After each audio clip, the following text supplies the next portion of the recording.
art in heaven. Oh yeah. Our Father, who art in heaven. Oh yeah. He gave us the moon by night and the sun by day. Oh yeah. He gave us the moon by night and the stars to show the way.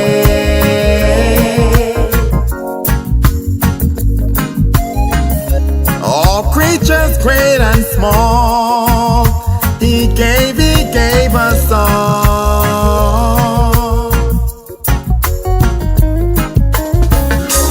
Heavenly Father, Heavenly Father,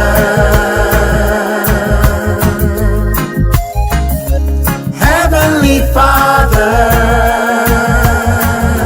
Heavenly Father. He make me jump in a joy. Everybody stand up, the enemy get destroyed. Instant for your love, we giving praise to the Lord.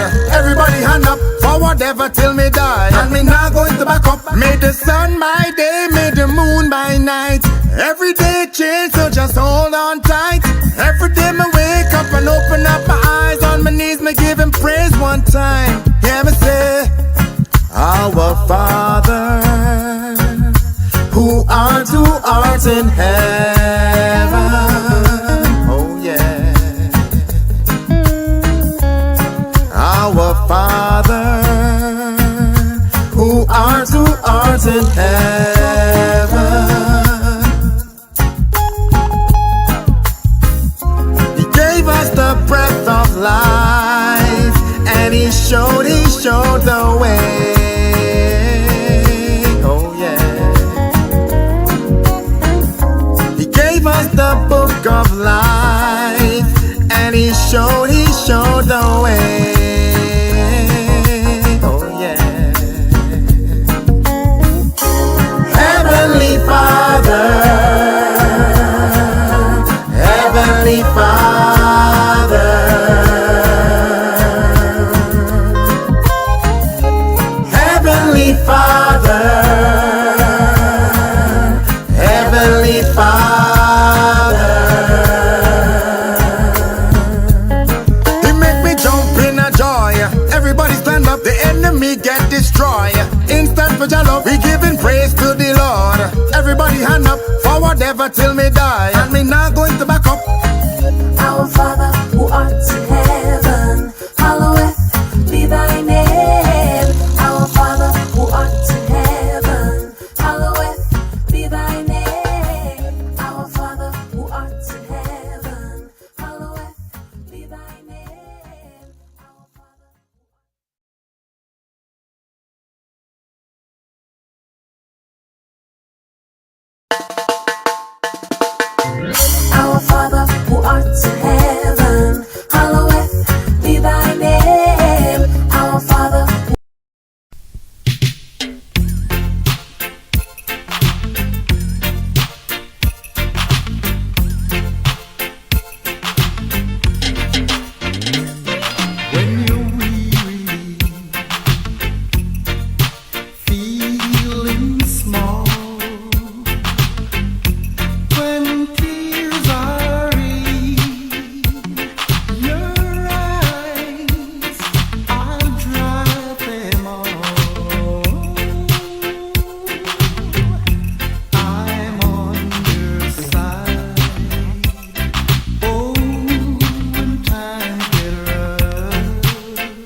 Yes, indeed. A pleasant good morning to all and sundry. Yes, this is the Sunday edition of the Corridor Transformation. Of course, you would see normally as a fixture, as part of the set, for want of a better term, you would see, of course, Dr. Khalid Rahman. Well, of course, he's unavoidably absent in Boy Scouts, as we would normally say on the ground report. The challenge and task is left up to me, and of course the responsiveness and the ability and capability to, of course, carry on because of necessity, because as it is said, necessity is what? The mother of invention. It is because something is necessary that creativity and, of course, forthrightness and vision and creativity steps in, because that is, of course, the human spirit we are talking about, and the will to survive, and the will, of course, to accomplish, and the determination to see things through. And so, as a consequence, we still have, of course, a Sunday morning corridor transformation in spite of the absence of Dr. Khalid Rahman. Of course, I want to tell him wherever he is, a pleasant good morning to him as well. Normally, I would start by asking him how his weekend would have been. But of course, the Sunday morning program is about what transpired in the past week as we prepare, of course, for the current week. The Sunday, of course, indicating the beginning of a new week. Of course, the work week will start on a Monday.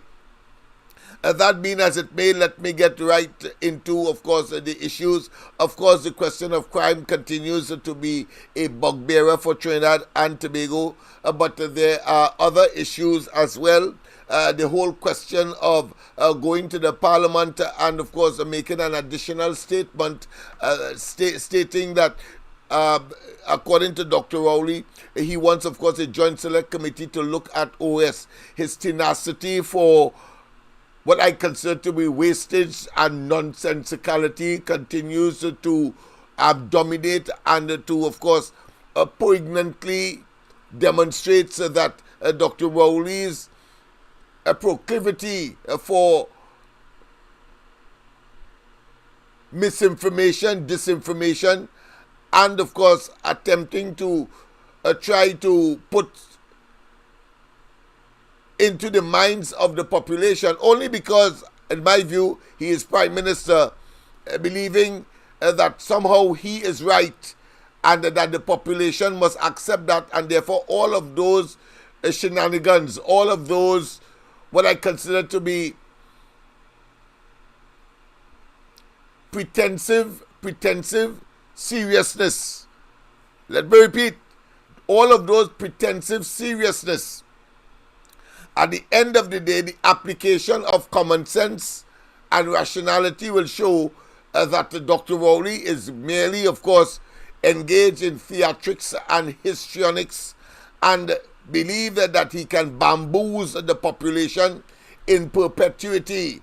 And I say, and of course we on the ground report and as well as the corridor transformation know that he is just playing the fool, and eventually that too will pass as an exercise in futility, waste, deception, and attempt, of course, to deflect the incompetence, impotence, and the irrationality of these decisions that Dr. Rowley would have made and his government over the years, pretending that somehow. But we are clear, all of that crises that he would have created and all of those so-called national issues that always turns out to be somehow the fault of the opposition, Kamla Prasad Bisesa and the UNC all the time. He has that compunction, he has that proclivity, he has that tendency, he has that propensity to, of course, focus only on the UNC and Kamla Prasad Bisesa, and, of course, where it is convenient, he will even attack, of course, public servants at the level of the PS. You notice when he talked about the PS not wanting to provide the back pay for, of course, public servants, and he went there and he was, of course, strident, and then, of course, with a combination of lies, it is called, of course, not just innuendo, misleading statements, but a concoction of total mendacious and prevaricative material designed, of course, to attract attention, as he would, of course, go on a national platform, whether in the parliament or outside of the parliament, and provide, of course, the body language and the hyperboles and the grandiloquence and the bombastic state. You will believe that he's speaking the truth, when in fact, from day one, he has been lying to the people, deceiving the people, and now that it has come full circle. He cannot understand why nobody takes him serious, and that his credibility is down to zero, if not minus a zero. That is the extent to which he has been viewed by the population by and large. And we just have to look at what transpired in Tobago, what transpired in the last local government election, to understand that the political and electoral fortunes of the PNM under this leader clearly has gone south, has taken a nosedive, has dipped exponentially, and it's just a matter of time. I don't know why he would not contemplate on calling an election. But because of the nature and the DNA of this fella, he will, of course, engage in brinksmanship, take things to the edge, even if it means he and his cohorts ending up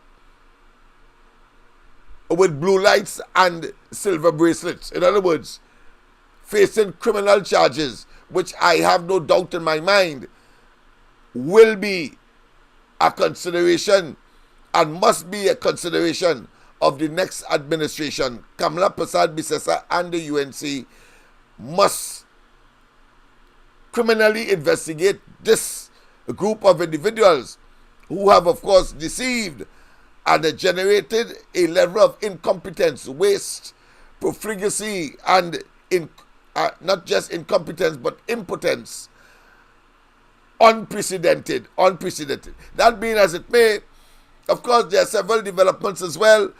We saw, of course, and I read it only last night, and the whole question of Victor Roberts, activist who, of course, sued for judicial review of the police not giving him the okay to march sometime last year. Well, he has won that matter, and of course, settlement with the police. The police have to pay his cost and all the other damages that they would have, of course, been made to pay under, of course, and consistent with his lawsuit. So kudos to him. Of course, mine seemed to be delayed, but of course, maybe it is divine intervention to bring up the rear, because the creme de la creme of all lawsuits, I'm sure, will be, of course, getting Dr. Rowley in court to answer for past licentious and salacious acts. On Sunday, the Sunday morning program, I will, even though I alone am here, I would, of course, want to stay true to the fact that we are not going to be as, should I say, blatant, and therefore we will use, instead of dysphomism, we will use euphemism in order, will come out raw talk and direct and poignant information in order, of course, to treat with the issues of the day, because it simply merits it. I want to say, of course, a pleasant good morning once again to all and sundry, east, west, north, south, central, our friends in Tobago, and wherever you are streaming on the World Wide Web. A pleasant good day to you. Yes, of course, this is a east-west corridor program designed to not only awaken, to not only generate the consciousness, to not only motivate to action,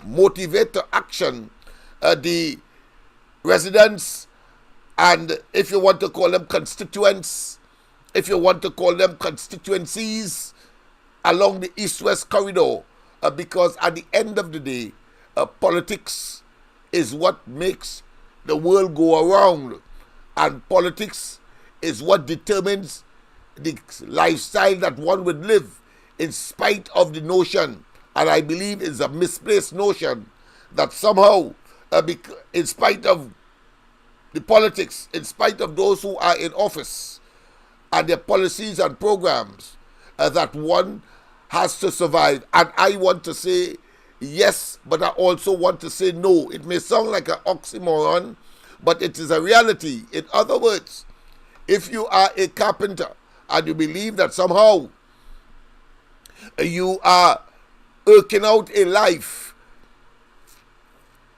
and that you are putting food on the table, and that you are getting $1, in spite of the presence of Rowley, Kamala, and the political system that we have. But I want you to pinch yourself and recognize that if there is a slowdown in the economy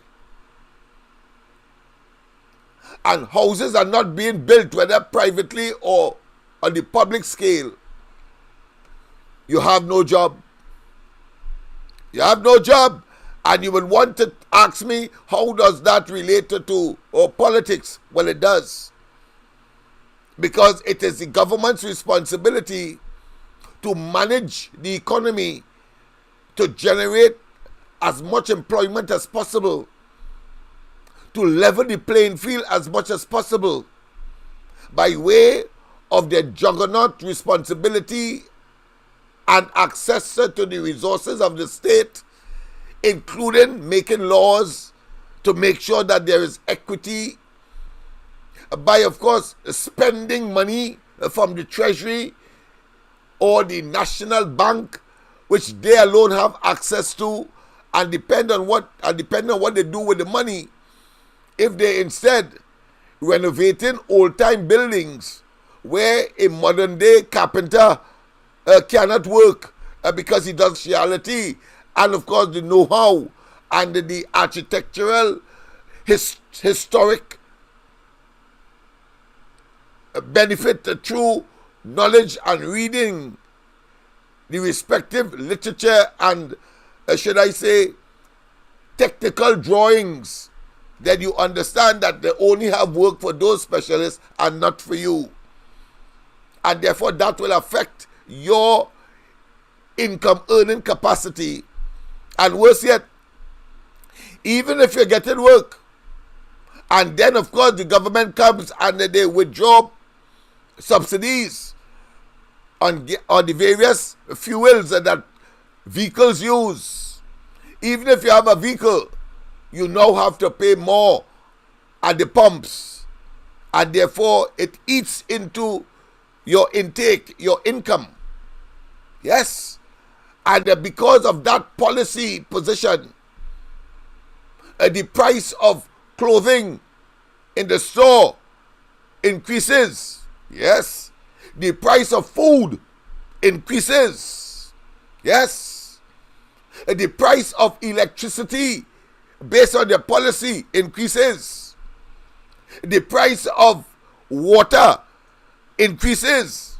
All of that is as a consequence of that juggernaut and central issue of politics, and those who are in the position, the public offices, including Prime Minister, go right back to ministers and the kitchen cabinet, to whether it be, of course, state enterprises. Those in Tobago, and those who would like to go to Tobago, and the withdrawal of course, the free passage for senior citizens, and replacing it with $1,000. And then after that is burnt up. You can't go to Tobago again, because it was merely a device to placate and to say that we have compensated you, when in fact you have more trips to make than the $1,000 would have been able to afford or accommodate. So don't tell me, in other words, that politics doesn't affect you. You are living in a fool's paradise if you believe that. And if you believe, whether now you are a teacher, a lawyer, a doctor, those same factors come up to impact on your income, and therefore your quality of life and standard of living must be affected. How you will send your child to university when the prices are increasing as the government decides not to subsidize the University of the West Indies, or indeed the University of Trinidad and Tobago,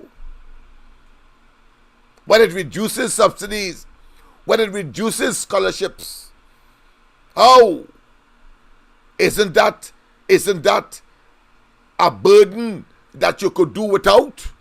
Well, it depends on who is in government, and therefore government and politics affects your daily lives.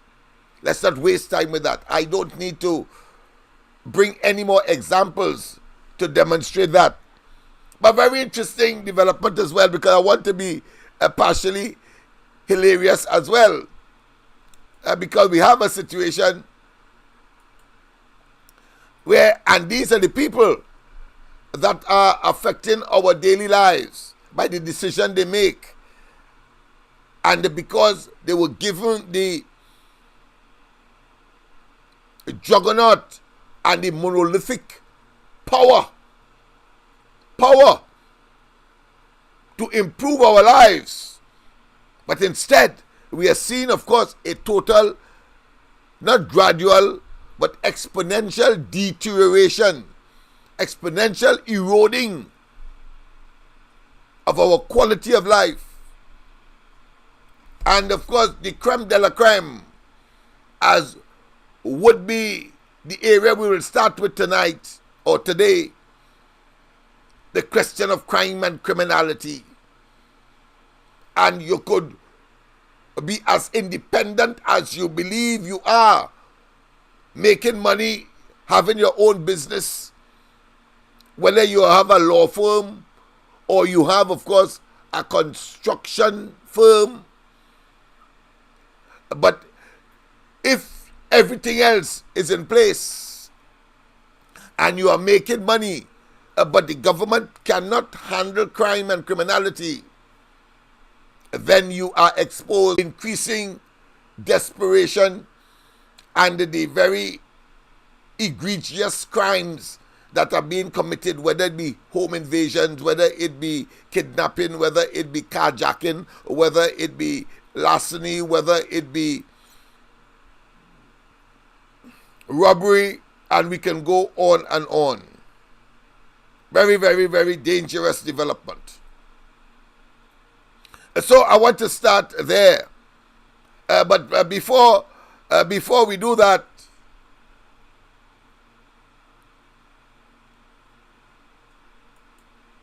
I would like to let you know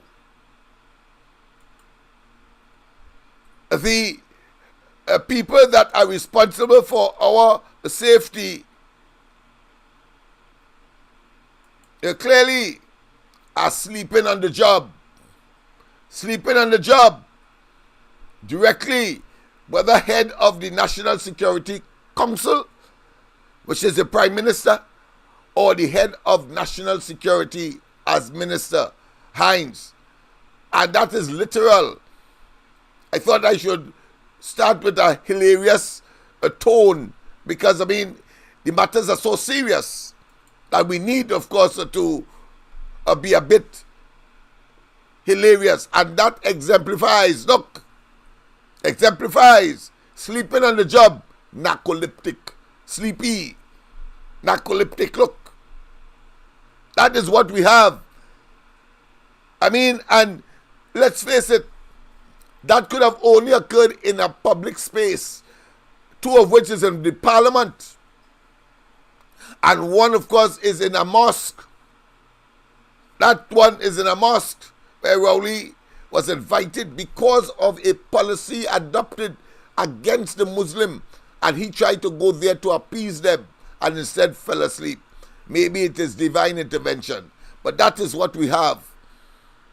Yes, as a Minister of National Security. And of course, last night I played for you his association and preparedness to, of course, engage in the criminal elements, those who are doing the stress and who have been able to hold them at ransom and cause them, Hines, to come into the community and beg for peace, rather than, of course, engaging in a manner, utilizing the resources, the juggernaut resources the Ministry of National Security getting, of course, the largest share at one time, and probably right up there among the largest share of the national budget.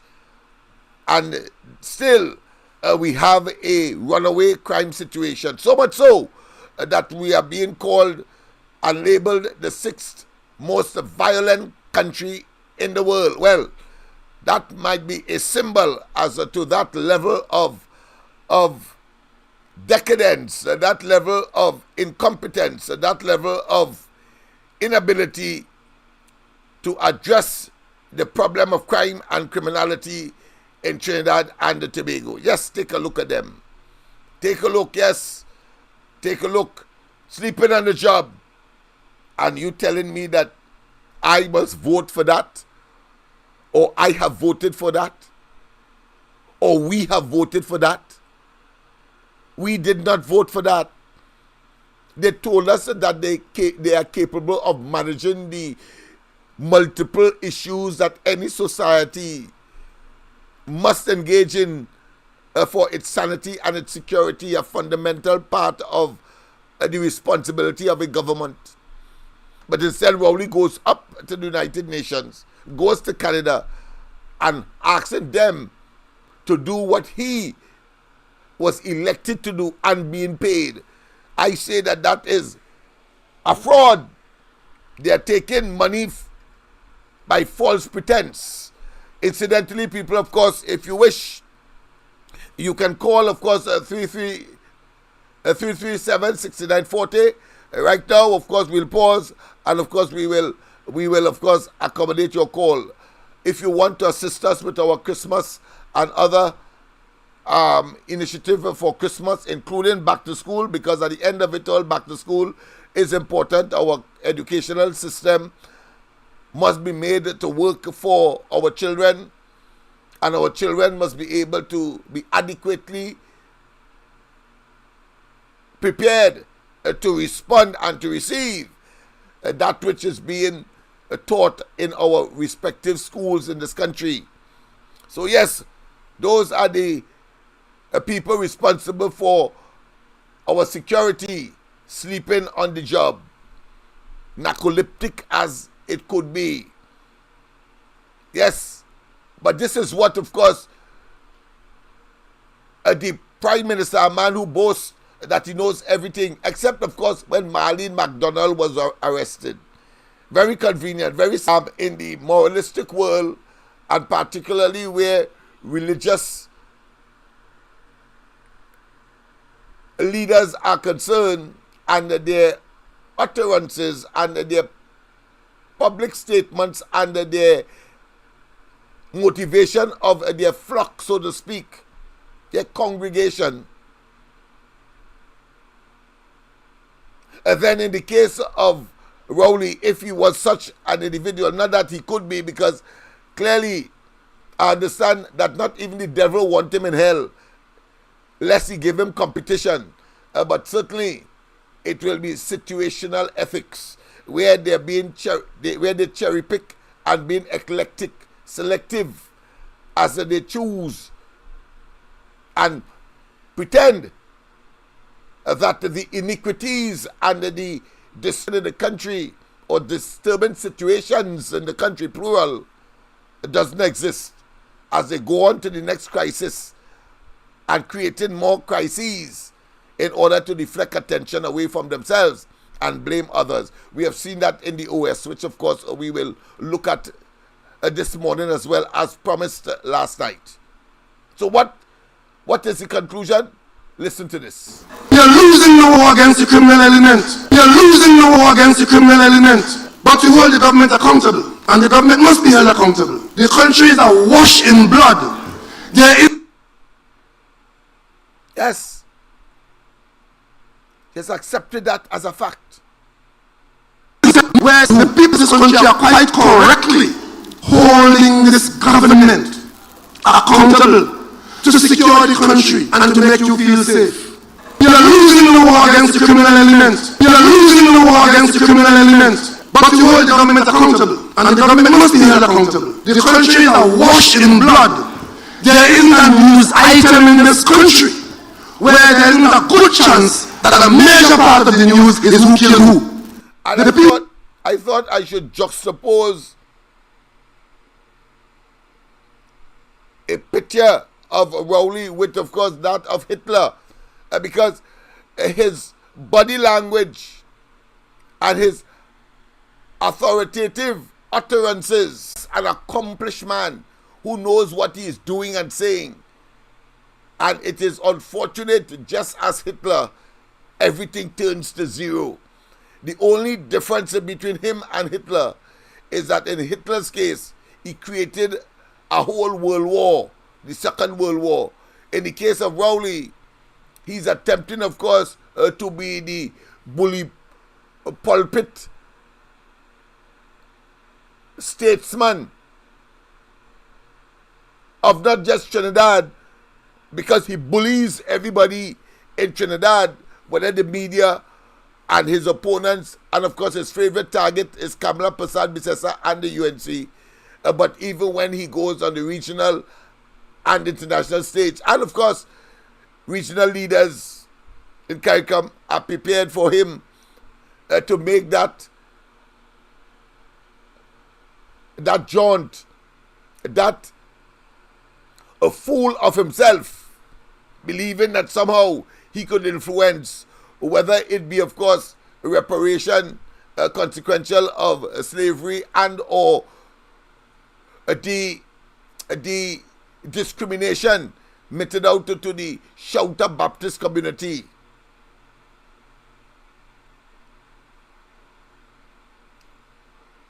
Or whether he wants, of course, to tell the United States and other countries to stop producing guns because those guns are killing his citizens.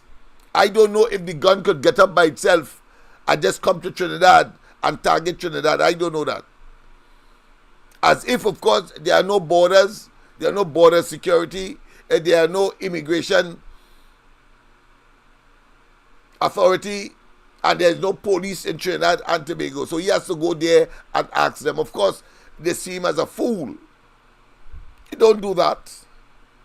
There are bigger issues to treat with that could impact on your own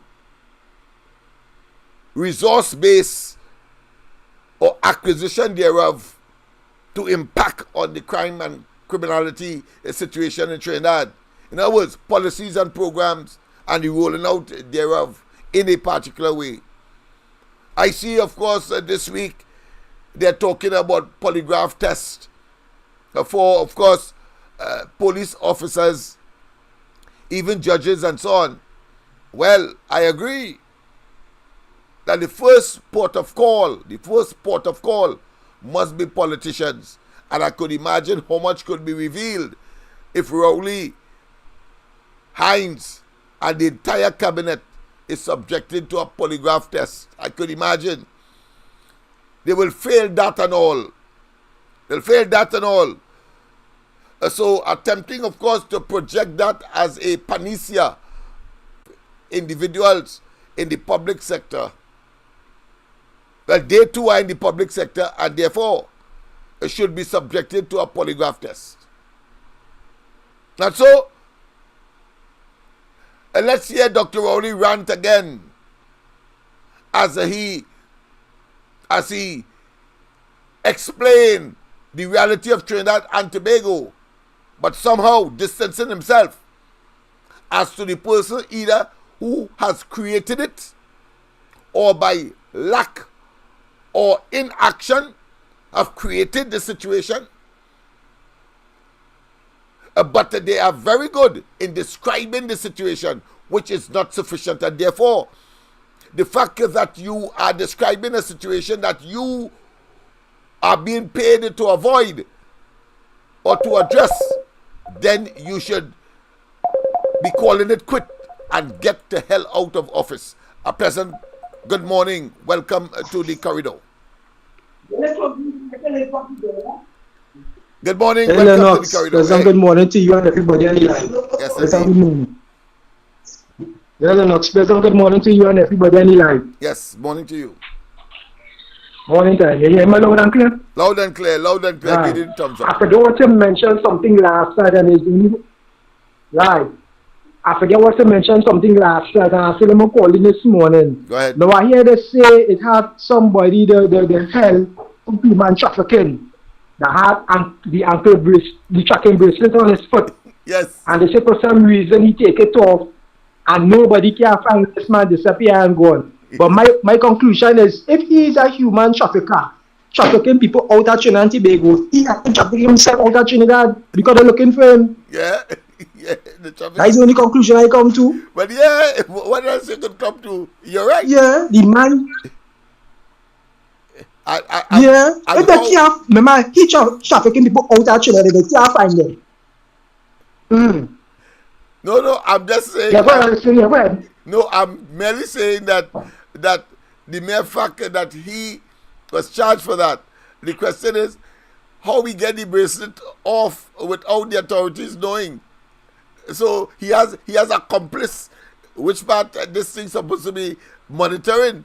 So you can't trust anybody. But go ahead. I just wanted to intervene there. Remember this man trafficking people out of Trinidad, so obviously he go know people how to get this thing off. Remember, it's a sort of misfits we dealing with here in Trinidad, you know? So these criminals and them right now have an open market where the internet is concerned to link with other criminals to get a thing done. I don't know how come the police and them here ain't doing the same thing. Use other countries and get expertise from them so they were able to be on top of the game. But the criminals and them is like 10 steps ahead of them. So that is what a man could do. Way he do this. I feel a man traffic himself out of the country and he will continue to trade elsewhere. That is only how I could see it. Locked on and listening. Yeah. And the probably most disturbing part of it is that you don't know how long he has a head start because it's only when the matter was called back virtually they miss him. And so it would have taken him some time. He would have had a lot of time between hearing of his matter to get rid of those bracelets and at the same time make his escape. So he could be where nobody could find him. So heads must roll because that is a development, a technology that was supposed to be utilized for monitoring such individuals. That is why the bracelet was allocated to such an individual. Who fell down? Who is monitoring the system, the computer? Is it that something battery run down? What? How it was taken off without that the monitoring elements are unaware? And of course, that brings me to the cyber crime or the attack that TSCT said didn't do any damage. But when them say so, I know it did damage because people's information would have been harvested. Fact that they said it's no big thing, they have rectified it. But it took about 2 or 3 days to, of course, do that. And even, of course, the Office of the Attorney General as well was hacked as well. So, of course, there seemed to be a cyberspace, a crime syndicate that is on the loose in Trinidad, attacking very sensitive areas in Trinidad and Tobago in terms of institutions. So the banks are vulnerable. The Attorney General's office is vulnerable. TSTT is vulnerable. And therefore one can say the Ministry of Education, one can say the Ministry of Social Development, one can say the Ministry of Sports, one can say the Ministry of Culture, or one can say the Ministry of Agriculture as well. One can say, of course, the office of the Prime Minister. One can say as well the Ministry of National Security. All of them are vulnerable. And of course, they must look or rethink their cyber security space or their cyber security policy. Put the appropriate, of course, protective walls and layers that could prevent a hacker or those persons who. So that will be, of course, an unfortunate situation in Trinidad and Tobago. Just imagine if they were able, of course, to infiltrate the airport authority and, of course, the Caribbean Airlines. They probably could send a plane diving or to a place where the authorities didn't intend. That is how bad it is. That is how bad it is potentially. I am not being alarmist, but I'm being pragmatic. Pragmatic. And let's hear Dr. Rowley as he bellows his incompetence and impotent, and yet still will not call an election. People of this country are quite correctly holding this government accountable to secure the country and to make you feel safe. You're losing the war against the criminal element. You're losing the war against the criminal element, but you hold the government accountable. You're losing the war against the criminal element. You're losing the war against the criminal element, but you hold the government accountable. You're losing the war against the criminal element. You're losing the war against the criminal element, but you hold the government accountable, and the government must be held accountable. You're losing the war against the criminal element.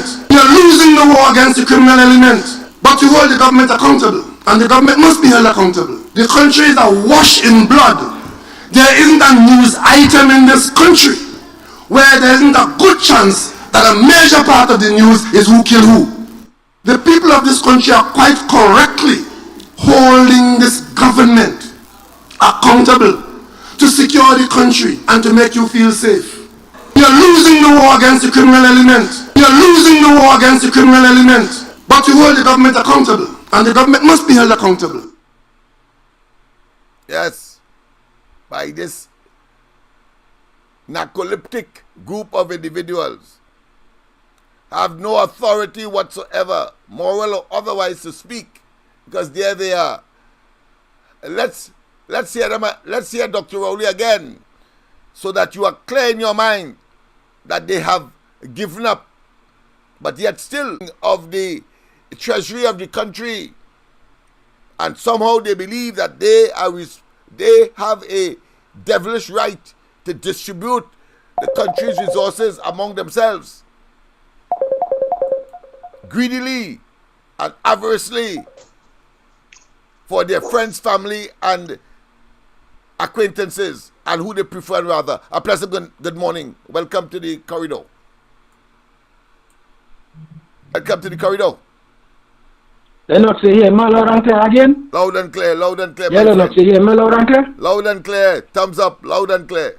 Yes. Right, I just want to add something. I just want to add something here. You know how cyber attack even in the hospital and all too? If you know anybody who working in the healthcare system, let them call and tell you what one. Good. Because I have a friend of mine working in the hospital. She tell me everything shall do is pen and paper now. Wow. They lost a lot of files. Wow. She said luckily she the same thing and she had drive and them. Wow. Yeah, the hospital and all there too. After they was telling that I didn't mention it. Yes. Yeah. So if there are people who work in here, they're calling and telling what go on, but it happened. You must spend money on that. Right, so I said them let you know that too. Yes. They attack the hospital and all too, and they even come out and tell people that. Yeah. Yes. Alright. Yes, thank you. This government has literally collapsed. Has collapsed. It has collapsed. Nothing can go as predicted by them to ameliorate and to satisfy the needs and wants of the population. So Dr. Rowley's confession is relevant, and therefore we have a duty not only to be angry, but to be revengeful.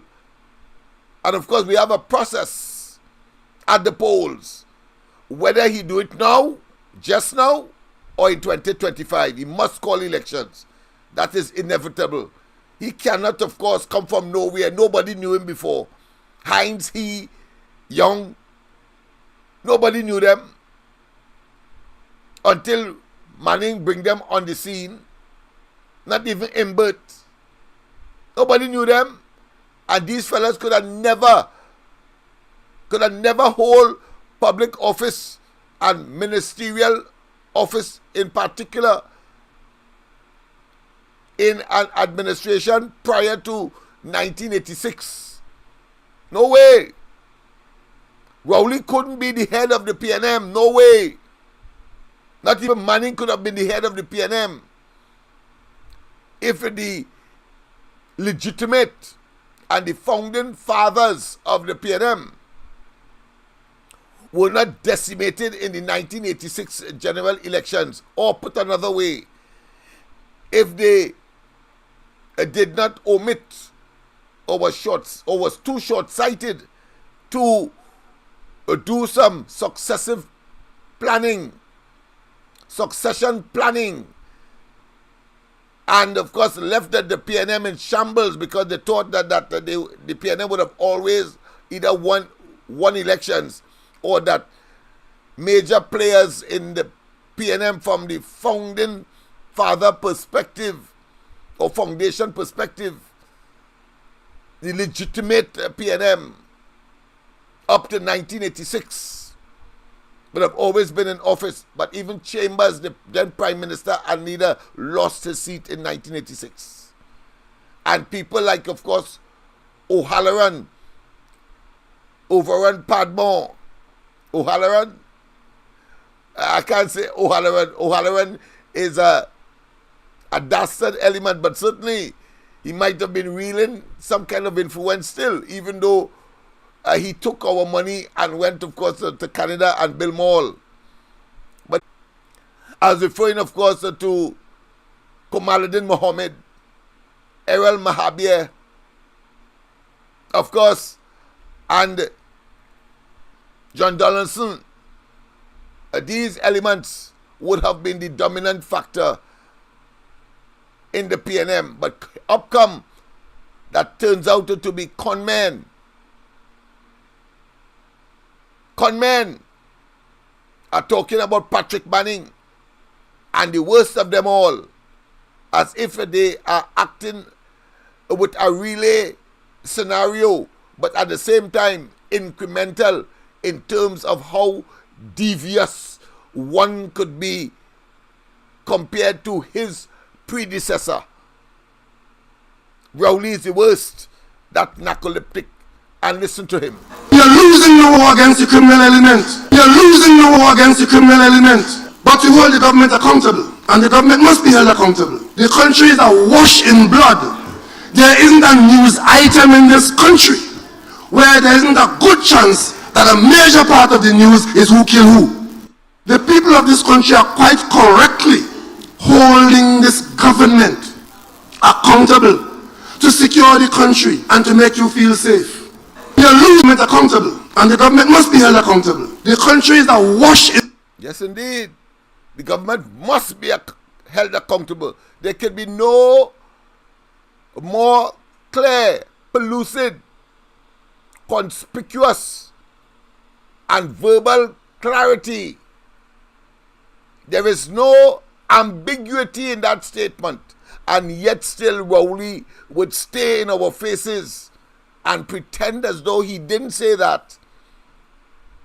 While, of course, all over the country, there are disturbing developments that are taking place, indicating that we are rapidly becoming a Somalia, or some say not just a banana republic, but a failed state, as one former president would have said about Trinidad and Tobago. Let's not waste time. But of course, we had other issues that is of a criminal nature perpetrated by the highest officers in the country. And we need to have an appreciation in the case, of course, of AV drilling, for example,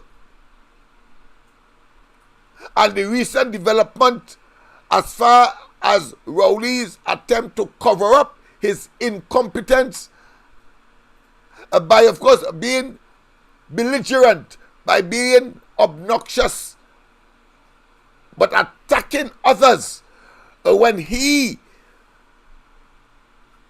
is the consummate perpetrator of the crimes that have been committed against the economy, against the national treasury, and therefore against the people of Trinidad and Tobago. But let's deal with the AV matter first, because there is a school of thought that speaks of AV drilling, or put another way, people don't know government. And its inability right now, even though it got back the same contracts, and the claim by officials of this government, the deceased Franklin Can, for example, that said that AV drilling moved the Capson field from producing 100 barrels a day to 4,000 barrels a day. The arbitration that ensued with respect to the fake oil matter, they can't even produce 100 barrels today, but they get back the same field. And you don't understand yet, as a sycophant or as a concerned citizen, that this is conmanship, this is criminal behavior, this is larceny, this is fraud. You cannot understand, and that Rowley and they are merely putting in place building blocks for not just escape, not just questioning culpability, but trying to subvert the course of criminal justice. When Rowley put his lawyer as the head of the company that he created as a consequence of mashing up Petrotrin, Trinidad and Tobago Petroleum Company,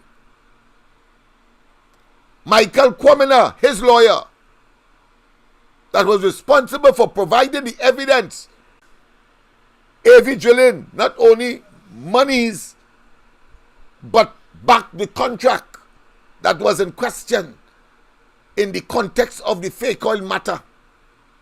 Up to now, it doesn't say that fake oil was not attempted to be sent to the oil refinery. It has not said that. No evidence of that. And that evidence has been eradicated, has been expunged, because Rowley and the current Minister of National Security and the current Commissioner of Police have remained silent and are not pursuing the investigation that was launched into the fake oil aspect of the matter. We know that that arbitration situation was orchestrated, and I say so because of the silence of Dr. Rowley when the decision was made. If it was a UNC scenario, he would have been hopping mad all over the country, but we know him.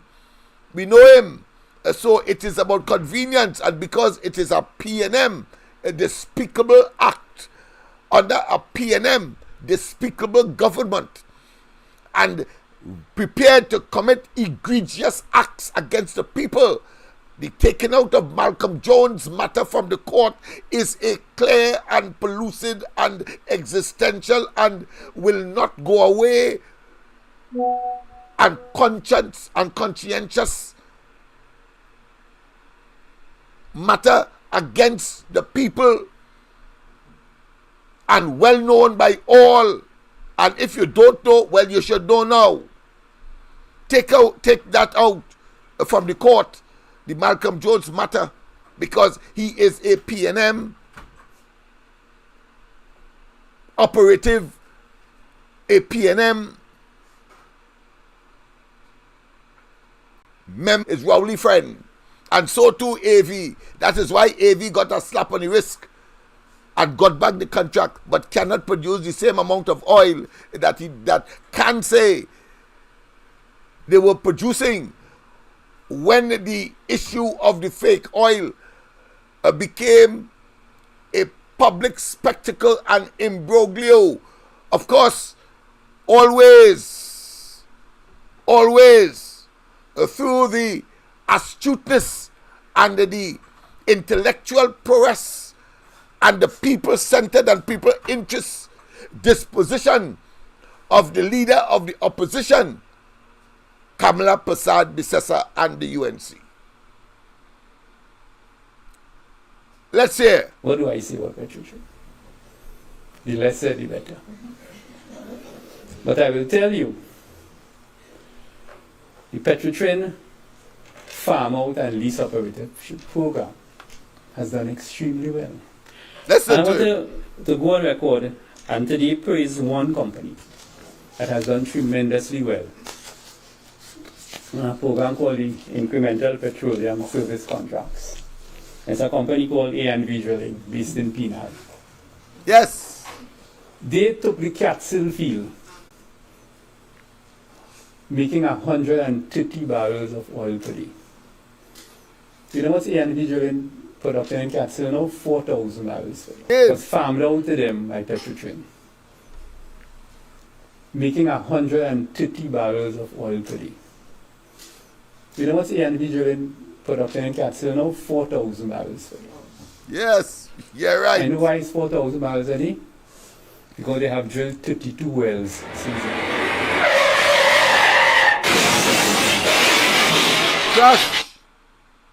Crush the system. Fake oil. And we have to thank Kamala Prasad And I Bisesa. read for you what was taking place at Petrotrin under Dr. Rowley and this Minister of Energy. This is what they found on investigation. 1. Based upon the number of control issues identified during our visit to the Catskill field and our analysis of the sales tickets and GPS records, internal audit has concluded that the custody transfer process at the Catskill field has been compromised. This has resulted in the fraudulent overstatement of production and leakage from the company. In the opinion of the audit team, this purchase of non-existent crude, this purchase of fake crude oil from Catskill is the main factor to Petrotrin receiving less oil than the volumes being recorded by the production department. Listen to this. Petrotrin has been paying the operator for oil it has not produced. They've been paid for what? Fake oil. Fake oil. The Prime Minister's best friend is getting paid for oil his company has not produced. But the Prime Minister is crying crocodile tears about the troubles at Petrotrin and about making Petrotrin more profitable, firing workers, restructuring and so on. Well, one thing he could do immediately is to terminate the contract of A&V oil and gas drilling. Terminate contract. Save that money. Based upon past production data, the audit team found that an optimistic estimate of the production from the Catskill field is between 1,400 and 1,600 barrels per day. So on average, as per sales tickets, average what? 5,000 barrels per day.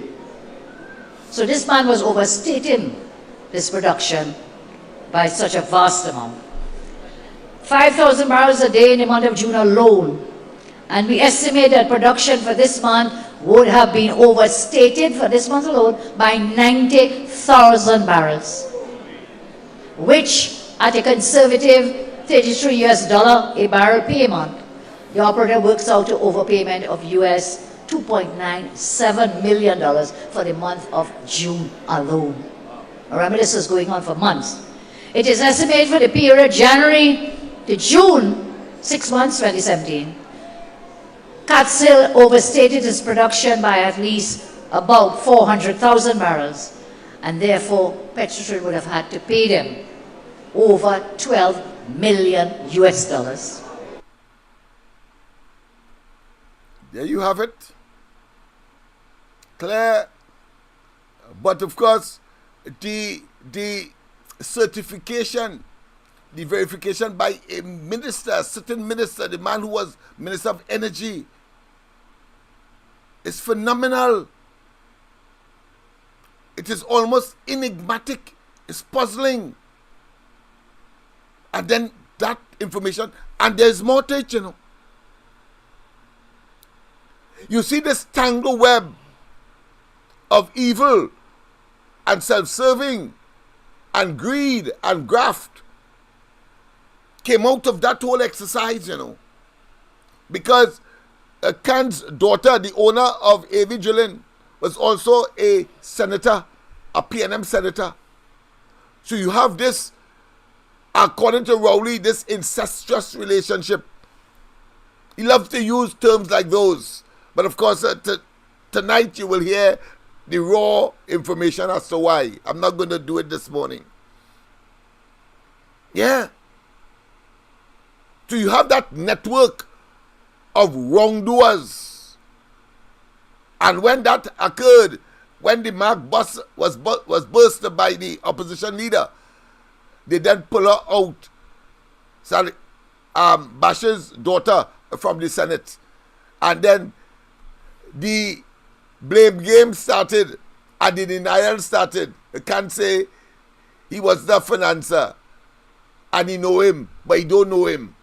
All that kind of hogwash after he was talking so glowingly about the man and his productivity and performance is something that Petrotrin, not even Petrotrin, so long in the business could have done. Take a well that producing 100 barrels, and of course it started to produce 4,000. And of course, as you know, the 30 wells that they claim to have drilled, according to the information gleaned by the opposition leader, the most it could have produced is about 1,400 barrels of oil. But the audit report says, and the books that were being recorded, the information that was being recorded, the data that was being recorded in the books of Petrotrin or refinery shows is upwards of 4,000 barrels. But listen to Khan.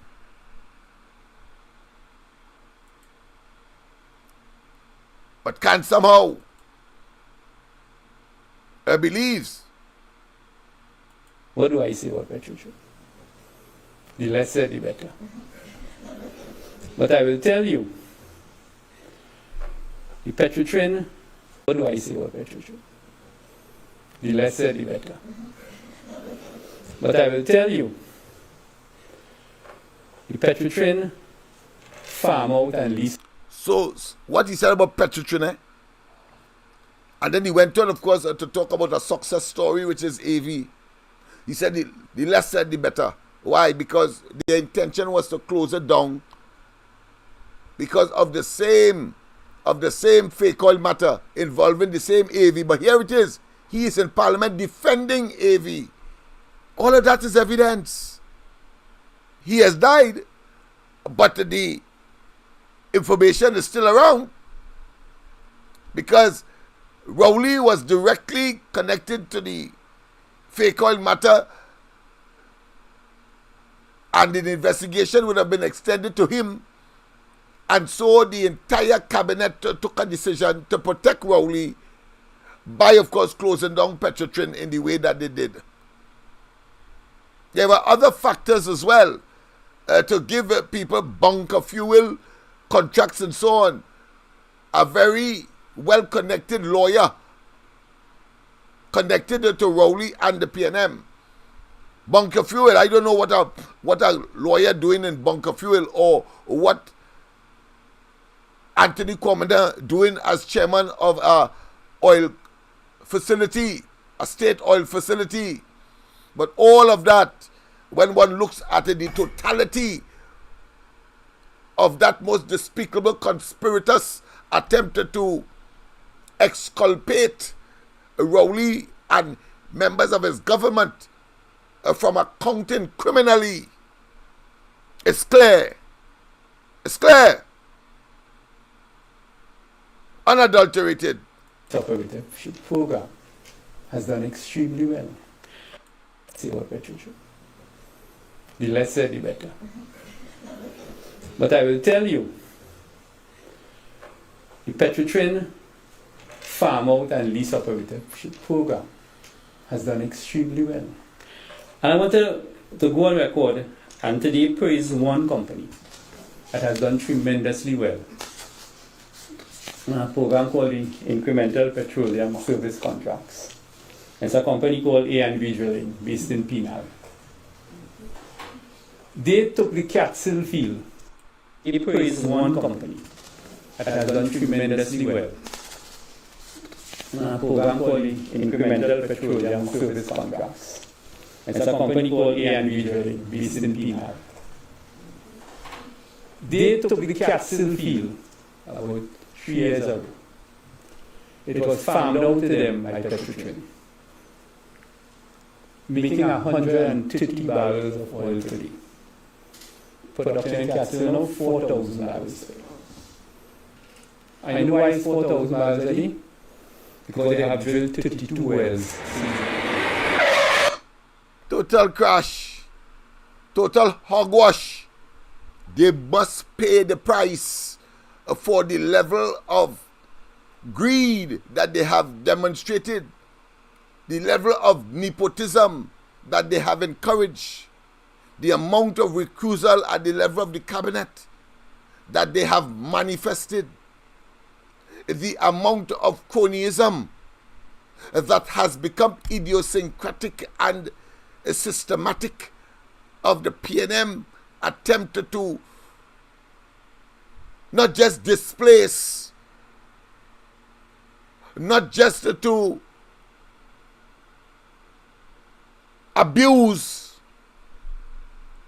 not just to greedily acquire for their friends and family and acquaintances and those they prefer and rather, but the fact that they have betrayed the people's trust, consequential of the two questionable elections that made them, of course, the central government.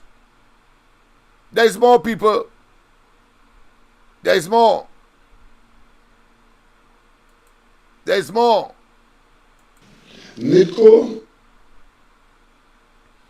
Rowley trying to deflect. Again, attention from himself and his incompetence. Including the Supreme Court of England and Wales. The court even directed that the money recovered in the interim. Yeah, talking about OAS now, another $1 billion that we have to pay back. He is trying to deflect attention away from himself.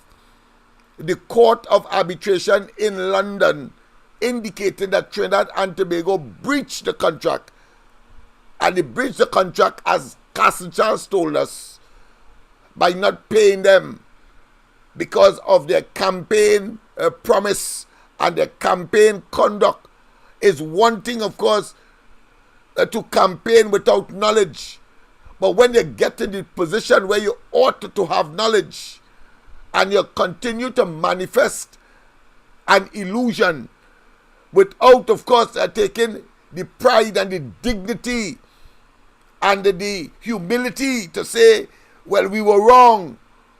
when they get into office and they realize that what you were thinking is not so because you don't have the information before you when you were in opposition. But now that you're in government and you have the information and you're solely in charge, then you have a duty to say, well, listen, we will retain OAS because we were wrong and they have a tight contract, etc. But no, Rowley continued, of course, with that pernicious, evil, concocted, manufactured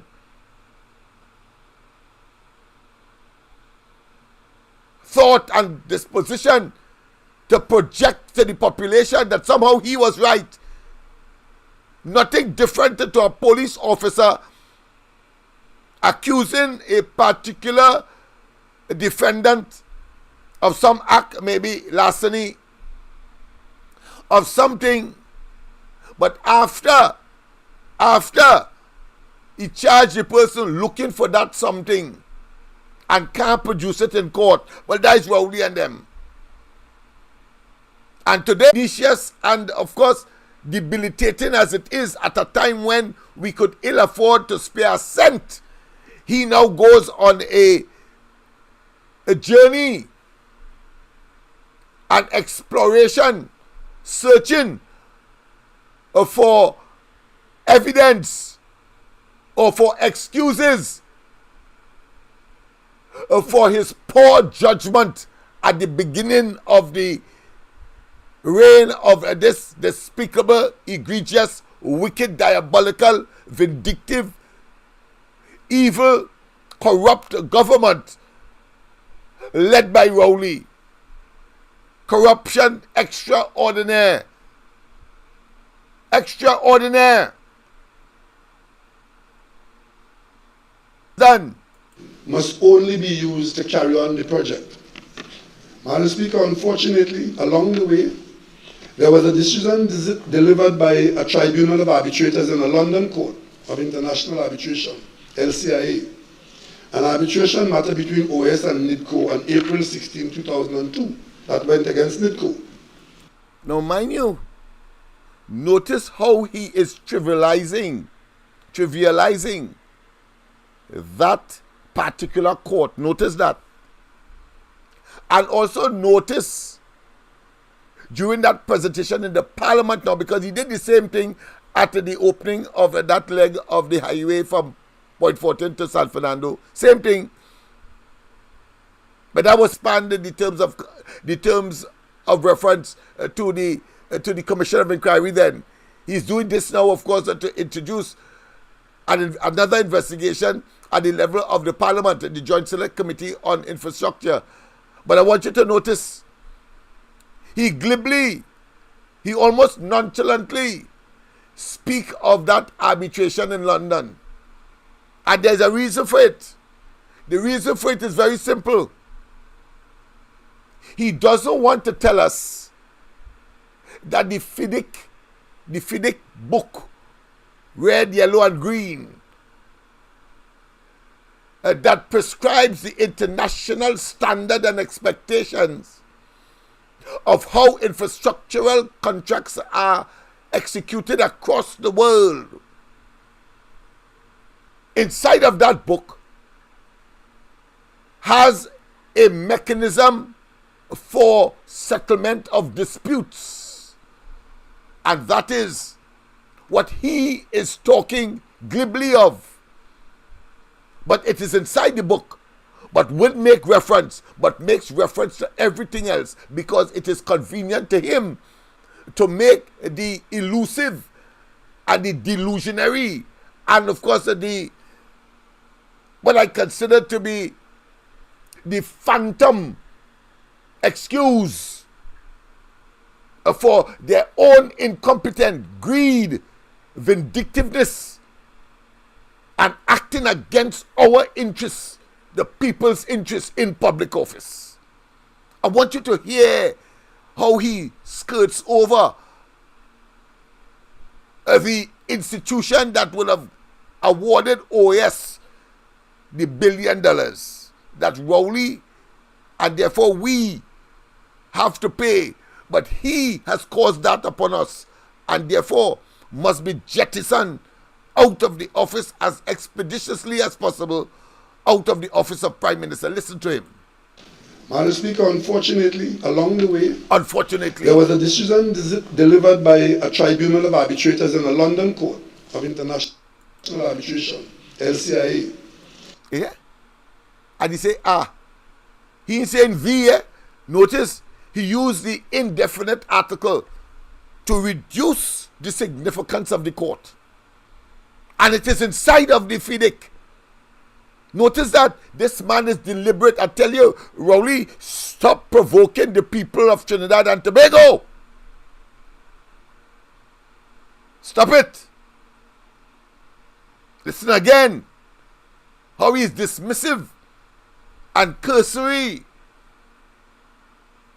of that arbitration inside of the FIDIC. Just now, that book I referred to earlier. In the interim, must only be used to carry on the project.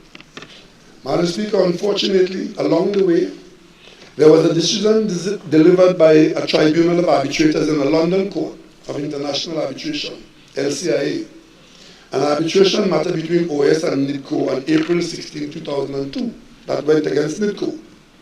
Fortunately, I want you to again notice it went against NIDCO, not the government.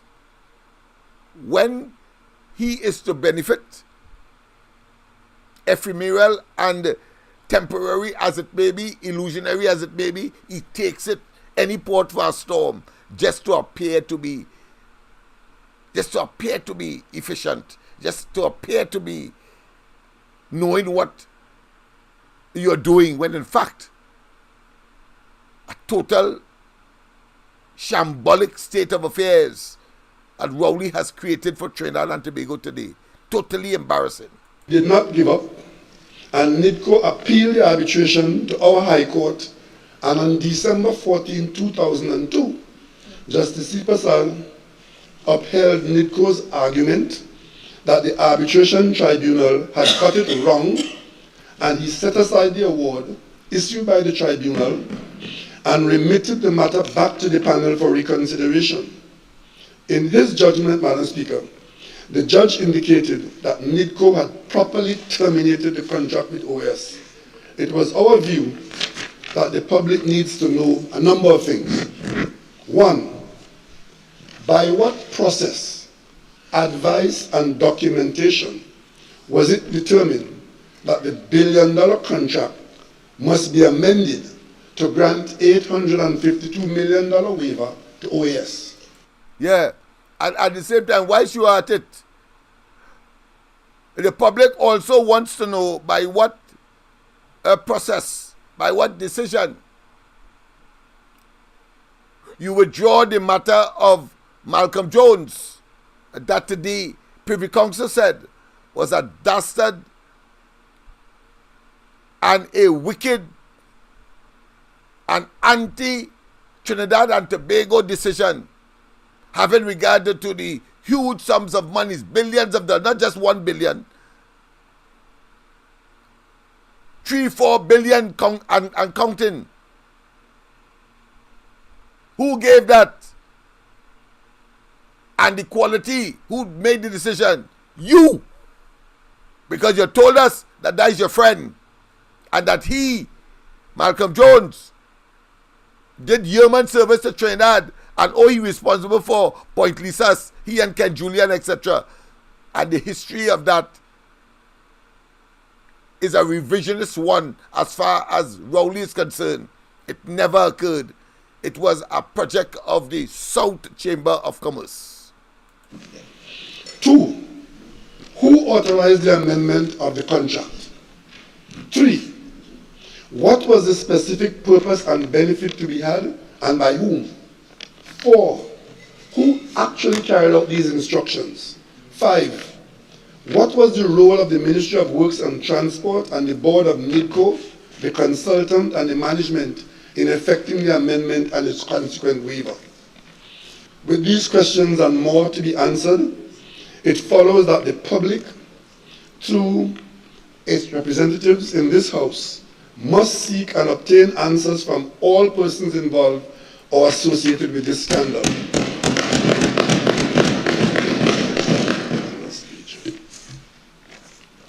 Madam Speaker,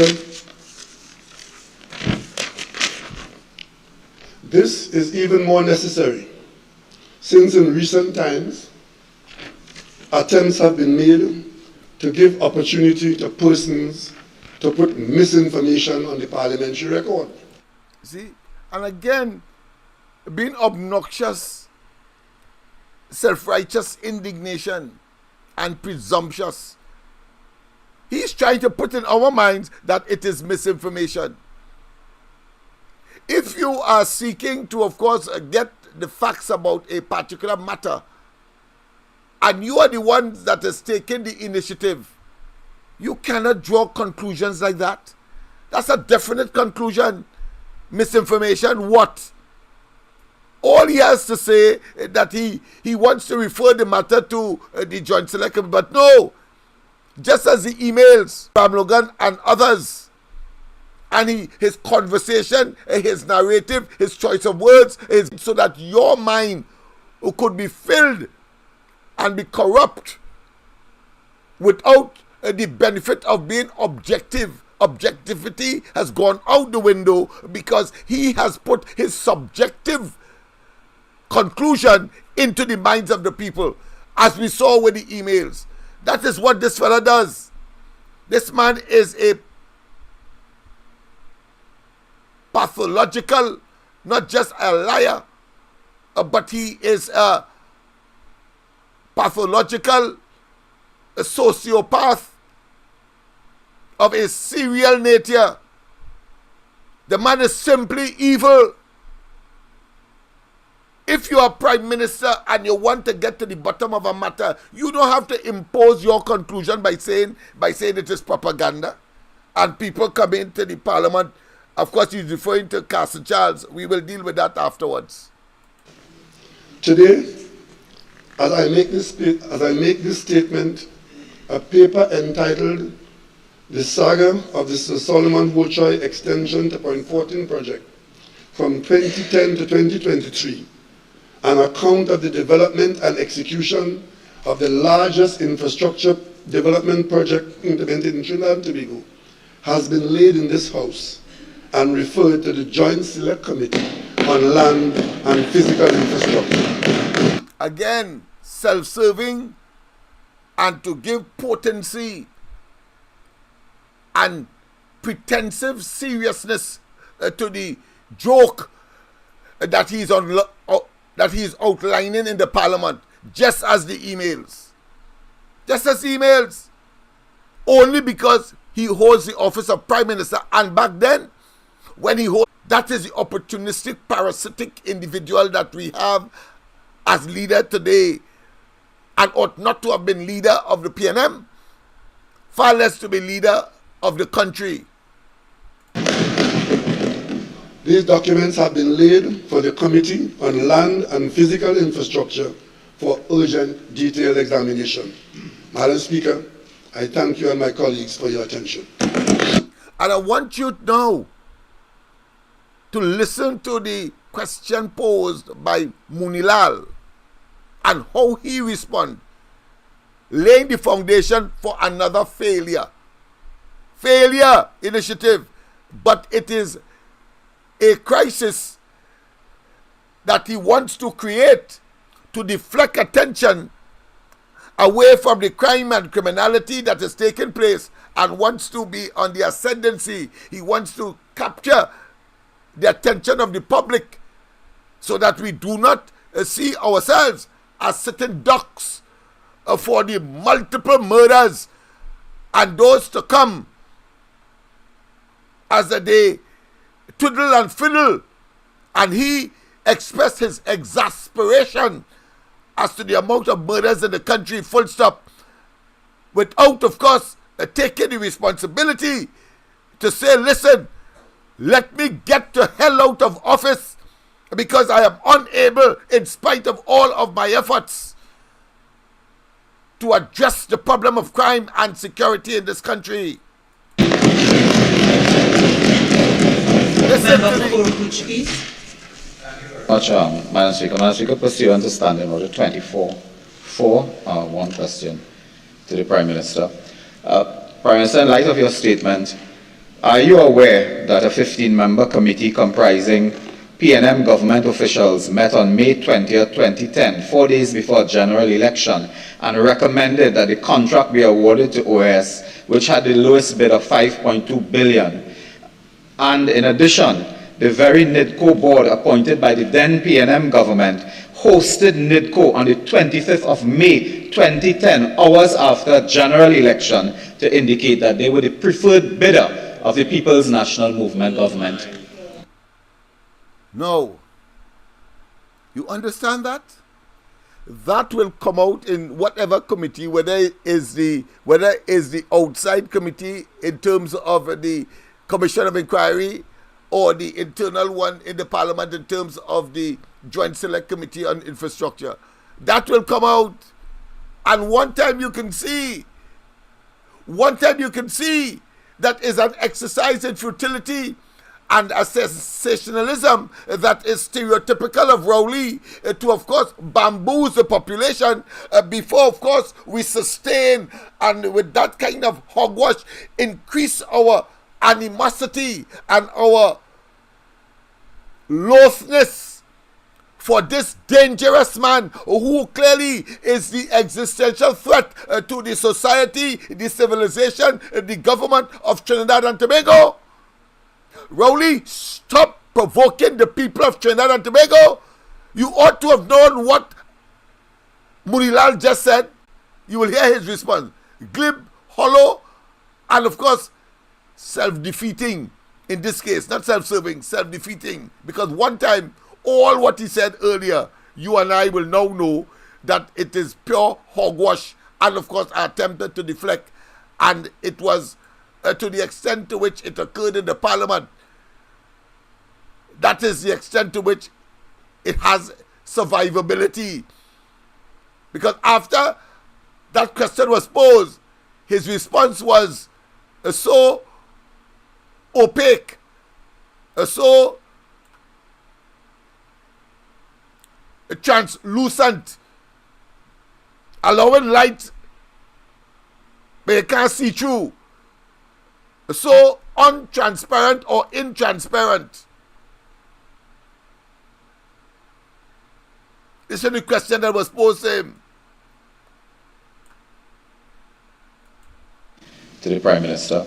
Prime Minister, in light of your statement, are you aware that a 15-member committee comprising PNM government officials met on May 20th, 2010, 4 days before a general election, and recommended that the contract be awarded to OAS, which had the lowest bid of 5.2 billion? And in addition, the very NIDCO board appointed by the then PNM government hosted NIDCO on the 25th of May 2010, hours after a general election, to indicate that they were the preferred bidder of the People's National Movement government. Now listen to this. The timing is important. The election of 2015 occurred on the 24th of May 2015. What Murilal has unearthed is that a bid for 5-point-something billion was submitted by OAS under the PNM, because the PNM was still in government under Manning, and Rowley, of course, at the time looking to unseat him, looking to undermine him. 4 days before the May 24th election, OAS bid for 1.5-point-something billion was received by the NIDCO board on the name. Obviously, the government didn't change yet. And the NIDCO board on the 25th of May, 1 day after the 24th of May elections, approved OAS. Listen to it again. So all what he said there, all what Rowley said earlier, null and void and of no effect. It is a figment of his pernicious imagination. Another version of the nonsense and the incompetence and the fact that they must be held culpable for criminal and civil wrongs that they would have done whilst in office.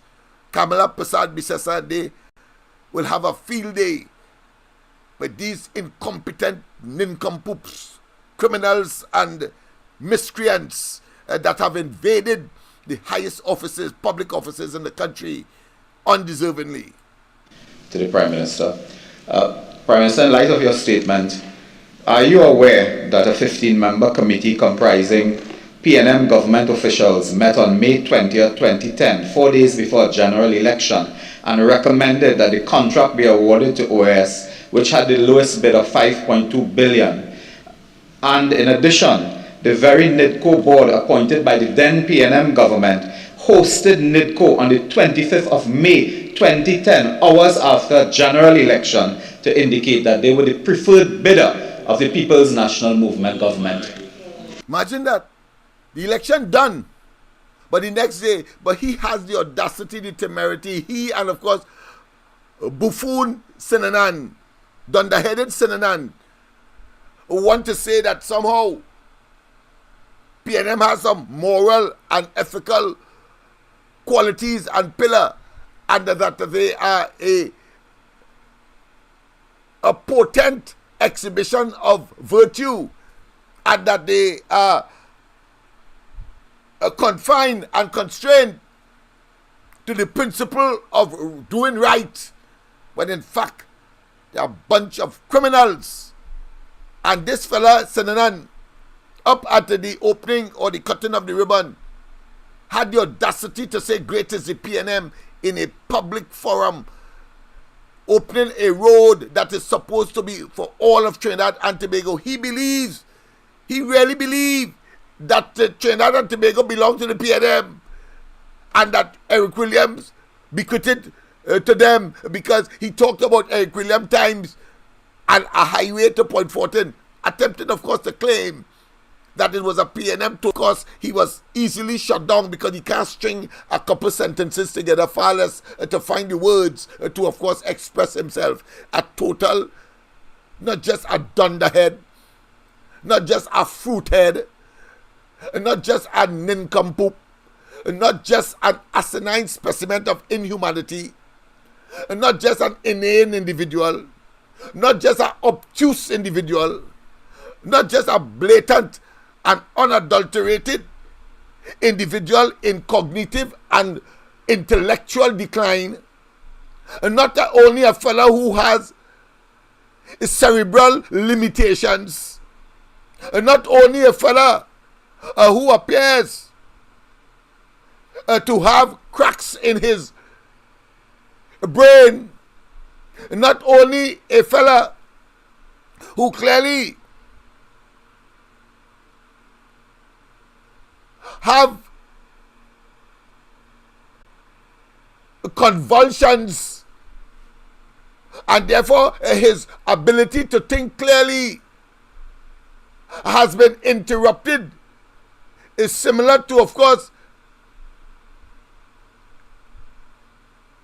a physically impaired individual. And they have the audacity, the temerity, the gall, the effrontery to talk that kind of hogwash and abuse the parliament and abuse and talk about PNM. Great. Hold on your tail. Or they should hang on themselves in shame and get the hell out. Lucky I'm not on Prince Street, otherwise I'll say what I wanted to say. But of course I have to express a certain amount of punctilio, a certain amount of etiquette and decency and appropriacy and propriety. So, but of course the time will come. Time will come. So listen to his response. And let's face it, when Sinanan spoke there, poor fella, he is so mentally backward that he never factored in that the project was not executed under the PNM simply because Manning called that early election. 2007 to 2010 would have been 3 years. You had 2 years ahead. They didn't factor that. It's just like Rowley's lawyer, and I must say that now, thinking like Rowley lawyer. Rowley lawyer sent of course a letter to Tat saying that I is giving misinformation, or that I am sullying Rowley name because the girl who he made the child with, Miss Allen, his first child, was at the age of 17. So they confess, and that she was out of school, suggesting that she wasn't of school age. Suggesting that she was of school age. And like the ostrich is an ostrich burying your head in the sand, that statement. So irrelevant, ocious, and irrational and illogical. To acknowledge that 9 months before, she would have at least been 16. I don't talk. I ain't talking anymore on that.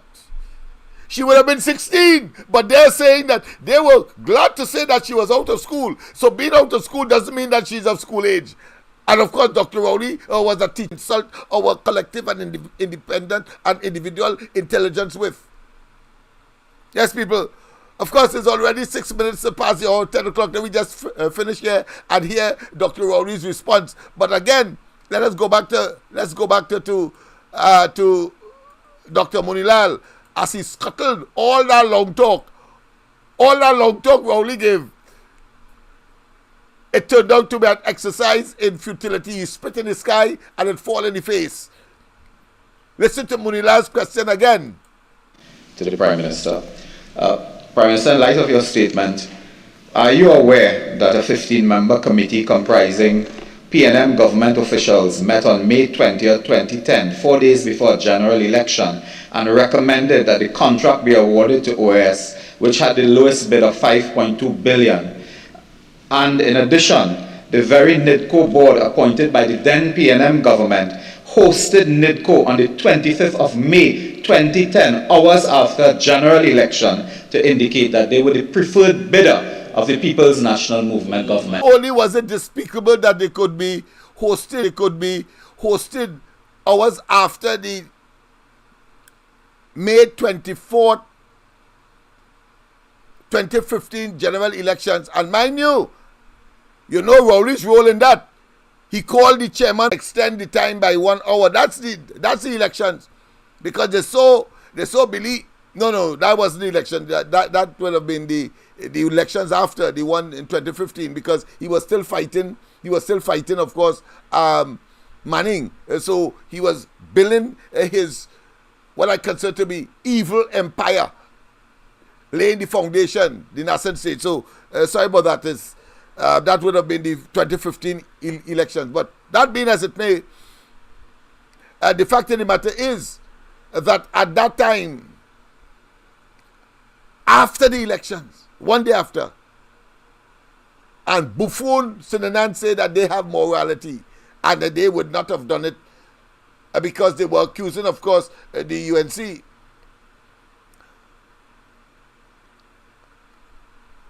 Of the Friday before the 2015 general elections. 2015 general elections.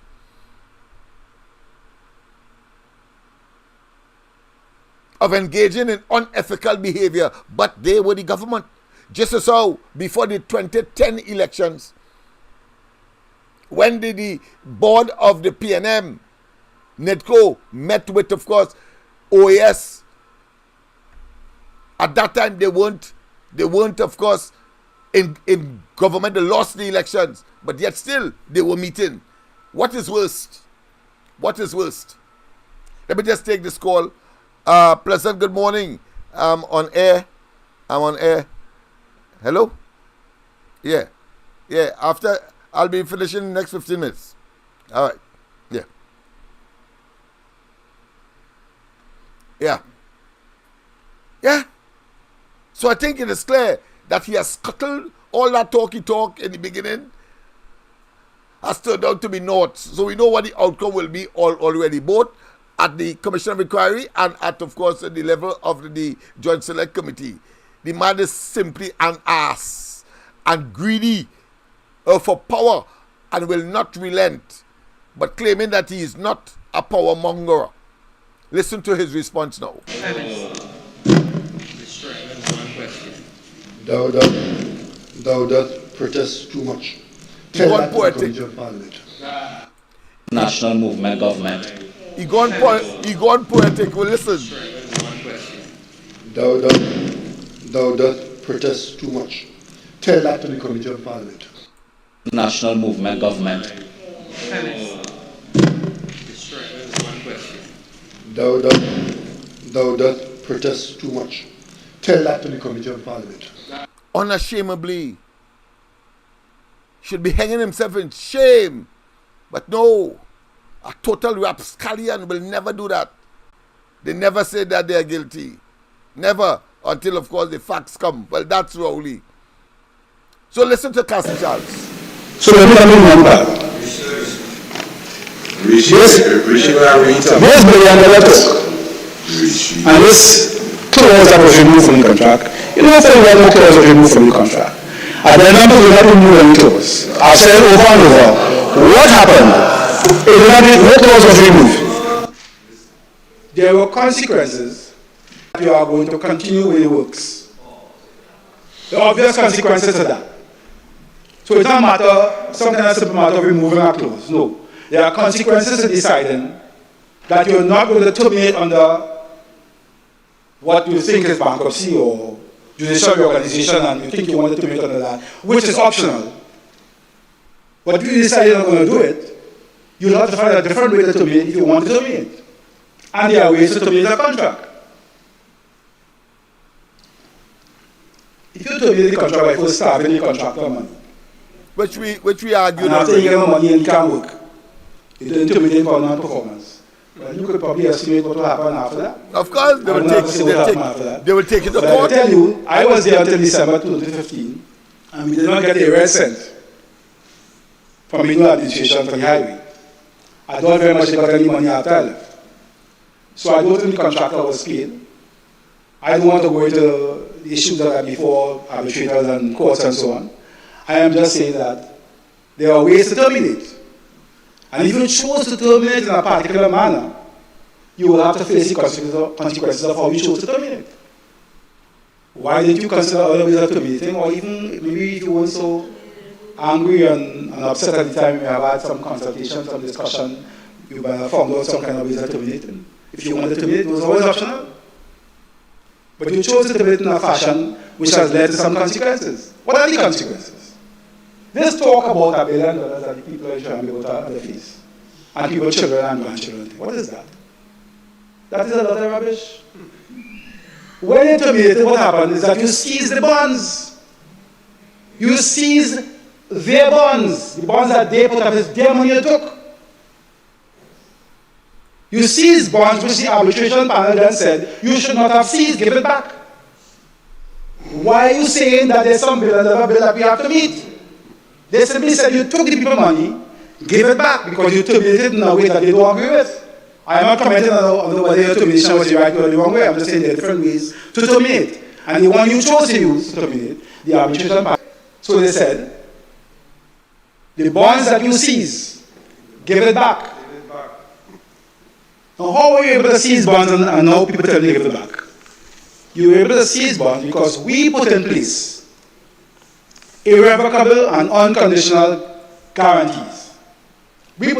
We here, meaning the UNC and Kamala Prasad Bissessa, have put in place irrevocability clause that the OS could do nothing when you take the money. And they benefited from that as well by going for the money. But now you have to pay it back. All kinds of things you're trying to, of course, scrape up. Like a political kobo picking at the already devoid of flesh carcass, rotten flesh. We had the experience before, not in my time, but from reading the history, and the officers explained that they had the experience sometimes of having contractors put up bonds. Remember what happened? Contractors, you pay them 10%, 20%. In the case of Vinci Grant, I think they pay them 35%, but they make a lot of noise now about the 20%. But they pay Vinci Grant 35%. Advance in it. I have no argument about the percentage you pay, because the percentage you pay is covered by bonds. It's fully secured. You pay that percentage because the contractor estimates a certain level of risk. So you say, all right, if you're going to have that amount of money up front, you're going to have to put bonds in place to cover it. You put in place bonds, and then there was the experience previously where when they went to seize the bonds, the banks began to raise all kinds of questions about whether it is justified or it is not justified about the bonds and so on. With that experience in hand, we took action, appropriate action, including sending our legal team to the United Kingdom to meet with consultants there as well, legal consultants, because the matters have to be addressed in UK court. Under the contract, it's very clear. Matters of dispute are addressed in UK court. Called the contractor from Brazil, we are in Trinidad and Tobago, that was the agreement, right? So we sent our legal team to go and ensure that they have the understanding of the courts, of how it will be viewed in the courts in the UK in case the matter becomes contentious. And we were satisfied that the wording of the securities that were put was such that the bonds were unconditional and irrevocable.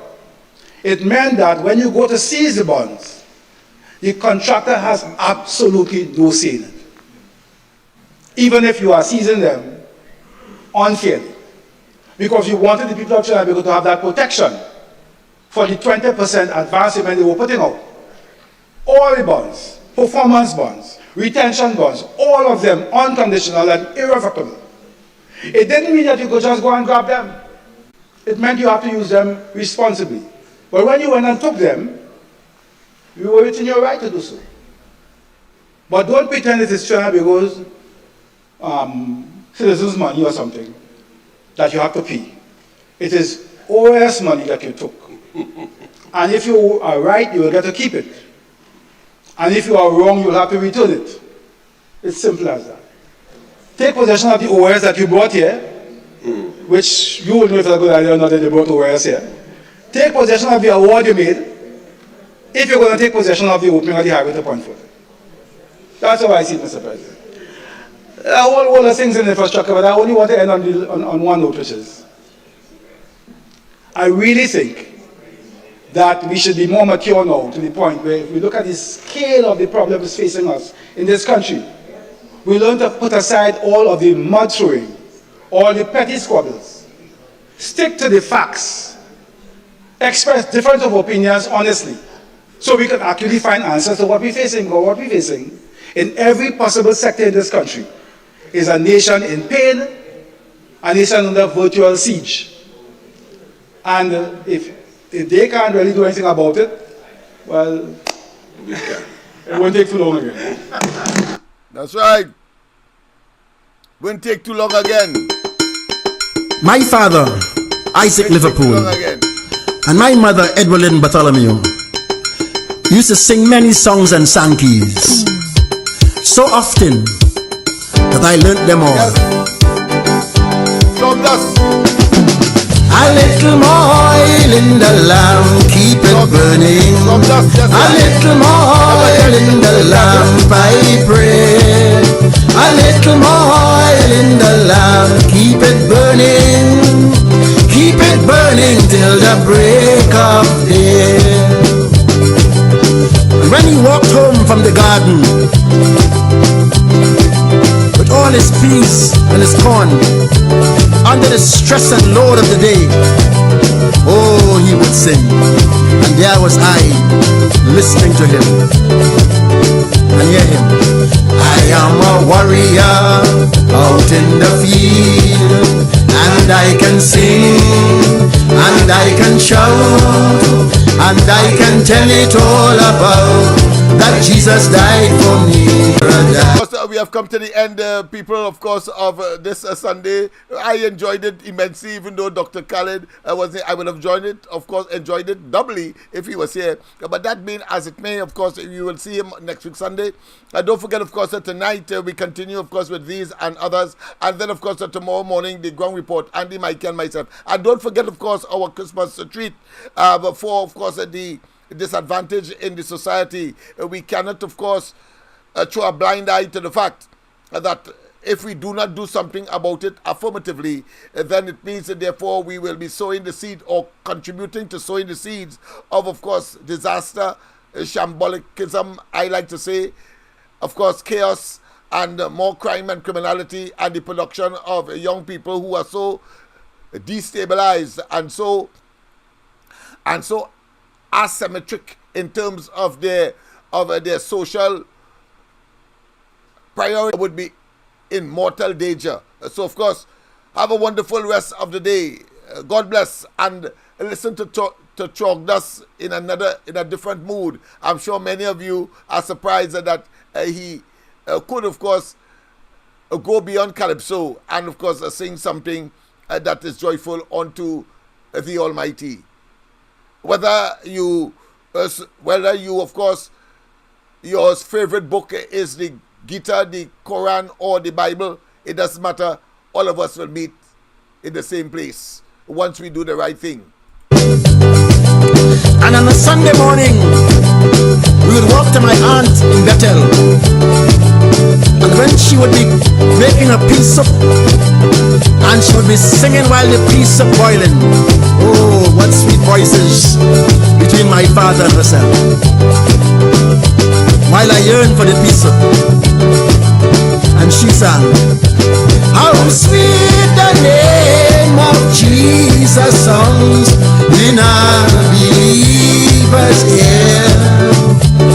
It soothes its sorrows, heals its wounds, and drives away his fear. It makes the wounded spirit whole and calm the troubled breast. This man hungry soul unto the weary rest.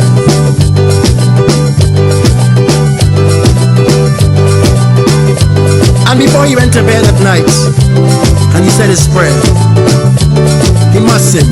Even though he sang a very long prayer, he gave God thanks for the day in this manner.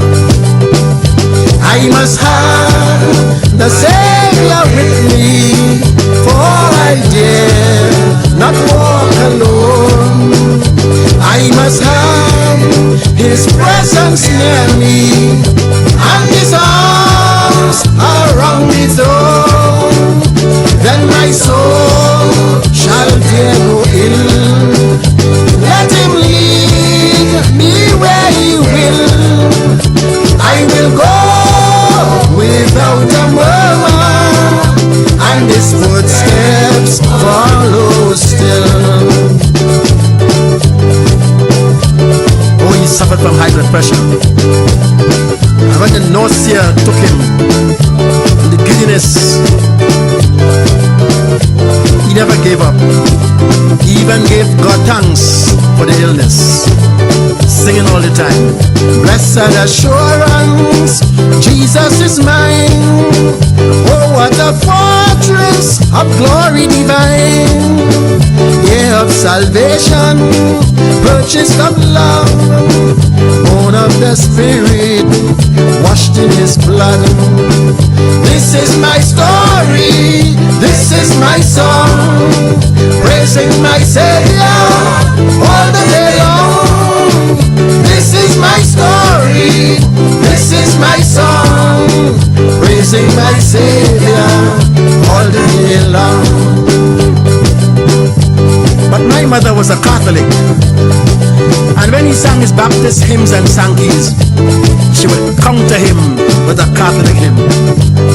And so she was trying to shut him up. But she sang with a beautiful and sweet voice. And she sang, oh, come to the throne of grace, oh, was pure, to to Mary, your hope of life, in whom salvation is sure. O Lady of Fatima, hail, Immaculate Mother of Grace. Oh, pray for us, help us today, the hope of the human race. And when somebody in the village died, or his good friends died, sometimes he didn't go to the funeral, but he stayed home and he sang. He was at the funeral in spirit. Shall we ever all meet again? Shall we ever